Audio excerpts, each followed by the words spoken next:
Horror कहानी का नाम शापित हवेली। सर्दियों की हल्की धूप थी और हवा में अजीब सी नमी। अर्जुन सिंह, एक 28 वर्षीय लेखक, अपने नए उपन्यास के लिए कुछ अलग, कुछ हटकर अनुभव की तलाश में शहर से दूर इस गांव में आया था। नाम था बिरसापुर। बिरसापुर गांव में न बिजली सही से आती थी न नेटवर्क। यही वजह थी कि अर्जुन ने सोचा यहां मन शांत रहेगा और लेखनी भी तेज। गांव में पहुंचते ही उसकी मुलाकात हुई एक बुजुर्ग व्यक्ति से, रामदीन बाबा। लाठी के सहारे चलते, आंखों में अनुभव की गहराई और चेहरे पर रहस्य की छाया। बाबूजी, आप बाहर से आए लगते हो, बाबा ने पूछा। हाँ, मैं लेखक हूं। गांव के बाहर जो पुरानी हवेली है वहीं कुछ दिन रहना है। सुना है अब कोई रहता नहीं वहां। रामदीन बाबा का चेहरा एक पल को सख्त हो गया। उस हवेली में? बाबा ने सवाल दोहराया जैसे यकीन न हो रहा हो। हाँ, क्यों? कोई परेशानी है? बाबा ने नजरें झुका लीं।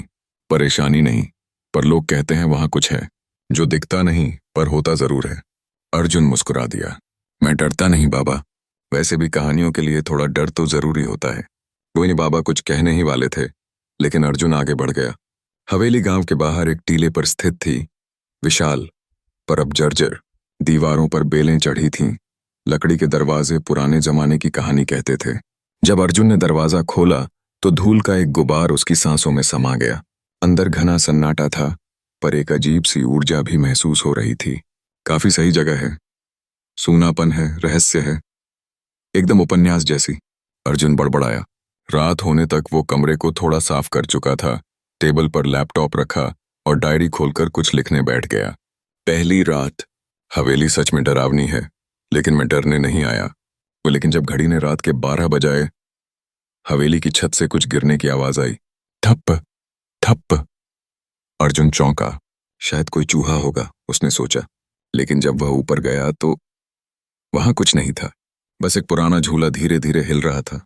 अगले दिन अर्जुन गांव के एक पुराने पुस्तकालय में गया, जहां उसे हवेली से जुड़ी कुछ फाइलें मिली, और वहीं से शुरू हुआ असली डर का सिलसिला। हवेली का असली नाम था राय हवेली, और इसके आखिरी मालिक थे राय साहब विक्रम सिंह, एक जमींदार जिनकी बेटी लावण्या रहस्यमयी हालात में 1920 में मारी गई थी। लोग कहते थे लावण्या की आत्मा आज भी हवेली में कैद है, और वो हर उस इंसान से नफरत करती है जो वहां रहने आता है। अर्जुन को दिलचस्पी और भी बढ़ गई। उसी रात जब वो अपने कमरे में सो रहा था, खिड़की खुद ब खुद खुली और एक धीमी ठंडी हवा कमरे में फैली, और उसी के साथ आई एक सुरीली लेकिन दर्द भरी आवाज। तुम यहाँ क्यों आए हो? अर्जुन की आंखें खुल गईं। सामने कुछ नहीं था, लेकिन हवा में एक साया महसूस हो रहा था। अर्जुन की नींद टूटी तो उसके हाथ पैर ठंड से जम चुके थे। खिड़की पूरी खुल चुकी थी और पर्दे तेजी से फड़फड़ा रहे थे। उसने उठकर खिड़की बंद की और बड़बड़ाया, शायद सपना था। लेकिन तभी उसकी नजर कमरे की दीवार पर गई। वहां किसी ने उंगलियों से लिखा था, जाओ यहां से वरना तुम भी मारे जाओगे। अर्जुन की रूह तक कांप गई। उसने दीवार की तरफ हाथ बढ़ाया, उंगलियों से छुआ। मिट्टी जैसी कोई चीज थी, लेकिन गीली। उसने मोबाइल निकाला, तस्वीर खींचनी चाही, लेकिन स्क्रीन पर अजीब सी धुंध छा गई और अचानक फोन बंद हो गया। अब अर्जुन को एहसास हुआ, यह सिर्फ कोई पुरानी हवेली नहीं है, यहाँ कुछ है। अर्जुन ने अगले दिन रामदीन बाबा से फिर बात की। बाबा, क्या आप लावण्या के बारे में कुछ जानते हैं? बाबा की आंखों में दर्द उतर आया। मत छेड़ो उस आत्मा को बेटा, वो एक समय में फूल सी मासूम थी, लेकिन उसके साथ जो हुआ उसने उसे आग बना दिया। और क्या हुआ था उसके साथ? ये अर्जुन ने पूछा। बाबा धीरे धीरे बोलने लगे। राय साहब की बेटी लावण्या बहुत सुंदर थी, पर एक गरीब लड़के से प्यार कर बैठी थी। नाम था शिवा। राय साहब को जब पता चला तो उन्होंने लावण्या को हवेली में बंद कर दिया और शिवा को जिंदा जला दिया। लावण्या ने उस रात आत्महत्या कर ली, पर मरने से पहले एक वादा किया, इस हवेली में कोई चैन से नहीं जी पाएगा। तब से जो भी वहां रहा या तो पागल हो गया या मारा गया। ये अर्जुन अवाक था। तो लोगों ने पुलिस को क्यों नहीं बताया? बाबा ने फीकी हंसी हंसी। किसे फर्क पड़ता है साहब, गांव वालों ने चुप रहना सीख लिया, और अब तुम वहां रह रहे हो तो संभल जा। आत्मा को नींद से मत जगाना। अर्जुन ने तय कर लिया था, वो इस कहानी को पूरा करेगा, चाहे कुछ भी हो। रात को वो डायरी में लिख रहा था कि कमरे की दीवारें अचानक कांपने लगीं और एक तेज चीख गूंज उठी, शिवा। लाइट चली गई। दरवाजा खुद ब खुद बंद हो गया। अर्जुन ने टॉर्च जलाई। कमरे में एक लड़की की परछाई थी, लंबे बाल, सफेद साड़ी और लाल आंखें। कौन हो तुम?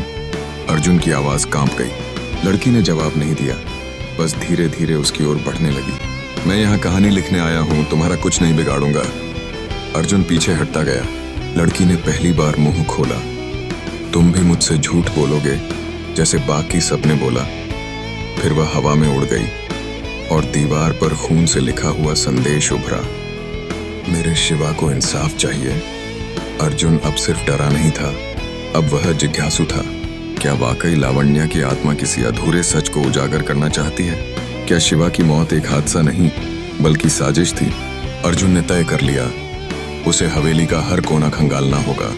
वो रात का इंतजार करता रहा, क्योंकि आत्माएं अक्सर रात में ही मुखर होती हैं। रात 1 बजे अर्जुन टॉर्च और डायरी लेकर नीचे तहखाने की तलाश में निकला। हवेली के पिछले हिस्से में उसे एक लकड़ी की फर्श मिली जो थोड़ी उभरी हुई थी। जब उसने उसे हटाया तो नीचे एक पुरानी सीढ़ी दिखी, काई लगी, गंध भरी और अंधेरे में डूबी हुई। उसने नीचे उतरते हुए टॉर्च जलाई। तहखाना छोटा नहीं था, एक पूरा कमरा था वहां, और कमरे के बीचों बीच एक पुरानी लोहे की कुर्सी जिस पर जले हुए रस्सियों के टुकड़े पड़े थे। दीवारों पर नाखूनों से खरोंचे हुए निशान थे। लावण्या, माफ कर देना, मैं वापस आऊंगा। अर्जुन समझ गया, यही वो जगह थी जहां शिवा को जिंदा जलाया गया था। और तभी झपाक, टॉर्च बुझ गई, अंधेरा फैल गया। उसने जेब से माचिस निकाली और एक तीली जलाई। उसके ठीक सामने खड़ी थी लावण्या की आत्मा। तुमने देख लिया, अब क्या करोगे? उसकी आवाज जैसे किसी कुएं से आ रही हो, गूंजती, ठंडी और दर्द भरी। मैं तुम्हारी कहानी पूरी दुनिया को सुनाऊंगा। अर्जुन ने साहस जुटाकर कहा। लावण्या की आंखों में पहली बार कुछ बदलता सा दिखा, दर्द से राहत। अगर तुम मेरी मदद करना चाहते हो तो उसे ढूंढो जिसने हमें जुदा किया था। कौन? लावण्या ने बस एक शब्द कहा, प्रताप। अर्जुन ने अगली सुबह गांव के रजिस्ट्रेशन ऑफिस में रिकॉर्ड्स खंगाले। प्रताप सिंह, राय साहब के सिपह सालार और हवेली के मैनेजर। लेकिन 1920 के बाद उसका कोई रिकॉर्ड नहीं था। बस इतना लिखा था, लापता। रामदीन बाबा से फिर सवाल किया गया। इस बार वो चुप नहीं रहे। प्रताप, असली गुनहगार वही था, वही राय साहब को भड़काता था। उसी ने शिवा को बंद किया और वही लावण्या को तंत्र विद्या के लिए बलि चढ़ाना चाहता था। बलि? हाँ बेटा, वो सिर्फ हवेली का मैनेजर नहीं था, वो तांत्रिक था। और लावण्या एक विशेष जन्म वाली लड़की थी। उसे बलि में चढ़ाने से प्रताप अमरता प्राप्त करना चाहता था। क्या वो अब भी जिंदा है? अर्जुन की रूह कांप उठी। बाबा ने कहा, शायद नहीं, या शायद किसी रूप में। अब अर्जुन को समझ आने लगा था कि यह सिर्फ प्रेम त्रिकोण नहीं था, यह एक गहरी तांत्रिक साजिश थी। अर्जुन ने तय किया, आज रात लावण्या को मुक्ति दिलाकर रहेगा। उसने उसी तहखाने में एक हवन की व्यवस्था की, जैसे किसी आत्मा की तर्पण।